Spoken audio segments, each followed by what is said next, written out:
बुद्ध की 4 शिक्षाएं जो जीवन समझने और बेहतर बनाने का मार्ग। परिचय। नमस्कार दोस्तों, आज की इस वीडियो में हम बात करेंगे भगवान बुद्ध की 4 महत्वपूर्ण शिक्षाओं के बारे में, जो न केवल उनके समय के बल्कि आज के आधुनिक जीवन में भी उतनी ही प्रासंगिक है। ये शिक्षाएं हमें जीवन की कठिनाइयों और समझने और उससे निपटने का रास्ता दिखाती है। साथ ही हम इन्हें उदाहरणों के माध्यम से भी समझने की कोशिश करेंगे। तो चलिए शुरू करते हैं। दुख का सत्य। भगवान बुद्ध ने अपनी पहली शिक्षा को बताया कि जीवन में दुख अवश्यभावी है। उनका मानना है कि जन्म, मृत्यु, बुढ़ापा, बीमारी और इच्छाओं की मूर्ति न होने की व्यक्ति दुखी होता है। उदाहरण, मान लीजिए कि एक छात्र परीक्षा में अच्छे अंक नहीं ला पाया, तो असफलता उसे निराश कर देती है।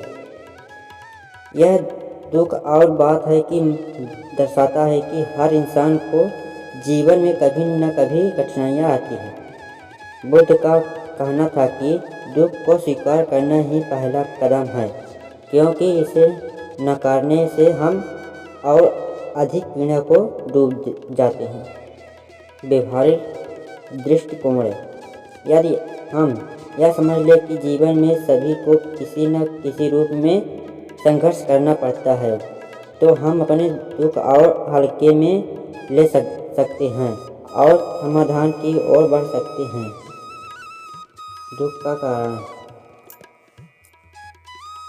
बुद्ध की दूसरी शिक्षा बताती है कि दुख का मुख्य कारण हमारी इच्छाएं और लालसाएं हैं।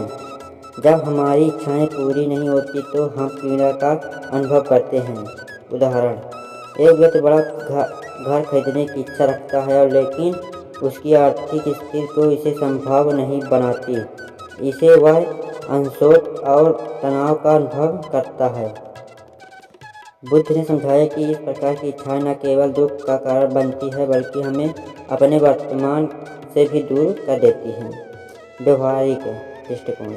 हमें अपनी इच्छाओं को सीमित करना चाहिए और इसी बात को समझना चाहिए कि सुख रहने के लिए भौतिक सुख सुविधाओं की आवश्यकता होती है। दुख का निवारण।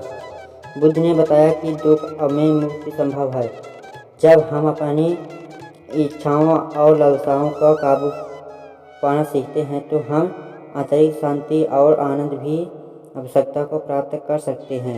उदाहरण, एक व्यक्ति को जो हर समय नई चीज़ें खरीदने के पीछे भागता है, यदि वह यह समझ ले कि सच्ची सुखी चीज़ों में नहीं बल्कि अनुभवों में है, तो वह अपने सुख को छुटकारा पा सकता है।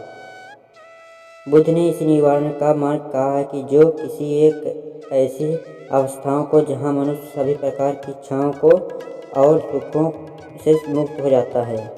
व्यवहारिक दृष्टिकोण। हम इस ध्यान को अंतरिक्षण के माध्यम से अपनी इच्छाओं पर नियंत्रण पा सकते हैं और अपने मन को शांत कर सकते हैं।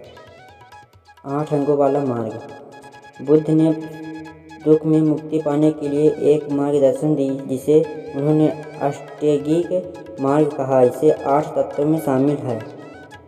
पहला, सम्यक दृष्टिकोण। सही दृष्टिकोण जीवन को सही तरीके से देखना है और सत्य को स्वीकार करना।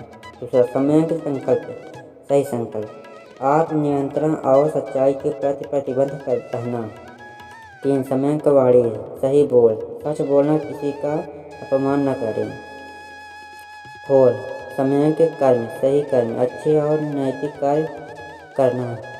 5, सम्यक आजीविका। सही आजीविका ऐसी सवयक व्यक्ति चुनना है जो दूसरों को अनशन न पहुँचाए।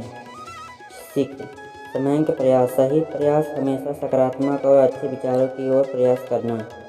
7, सम्यक स्मृति। सही स्मृति वर्तमान को जीना और अपने कार्यों में प्रति सजाना रहना। 8वां, सम्यक संबंधी। सही ध्यान और मानसिक शांति को माध्यम से अपने मन को नियंत्रित करना। उदाहरण, मान लीजिए कि एक व्यक्ति अपने जीवन में अशांति का अनुभव करता है और अगर वह अष्टांगिक मार्ग का पालन करे, तो जैसे कि सच बोले और अच्छे कर्म करे और ध्यान का अभ्यास करे, तो वह अपने जीवन को संतुलित और खुशहाल बना सके। व्यवहारिक इस मार्ग को अपनाने के लिए हमें छोटे छोटे कदम उठाने चाहिए, जैसे ईमानदारी से बोलना, एक ध्यान करना, नैतिक से काम करना। यह हमें दुख से बाहर निकलने और एक संतुलित जीवन जीने में मदद करता है। निष्कर्ष तो दोस्तों, भगवान बुद्ध की ये 4 शिक्षाएं दुख का सत्य, दुख का कारण निवारण और अष्टांगिक मार्ग हमें अपने जीवन को गहराई से समझने और सुधारने की मदद करती है। अगर हम इन शिक्षाओं को अपने जीवन में लागू करें, तो हम न केवल अपने दुखों को कम कर सकते हैं, बल्कि आंतरिक शांति और सुखी की प्राप्ति कर सकते हैं। आपस में हम इनमें से कौन सी शिक्षा को अपने जीवन में लागू करना चाहिए, तो कमेंट करके ज़रूर बताइए। अगर यह वीडियो आपकी पसंद आया है तो इसे लाइक करें, शेयर करें और चैनल को सब्सक्राइब करना ना भूलें। धन्यवाद।